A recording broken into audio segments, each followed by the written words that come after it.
Well, I did go to Crazy Cat Airport and get a replacement tire. It is a Continental Gator hard shell, 25 millimeter, replacing this other Kinda tire, which is a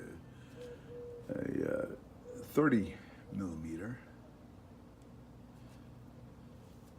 30C, 700C, 30 millimeter. So I will not be putting any kind of liner in this Gator hard shell. I got a pretty good price for it.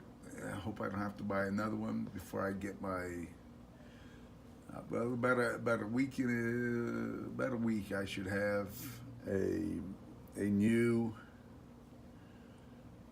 Schwalbe Marathon Plus to place this, and that's when I'll put in the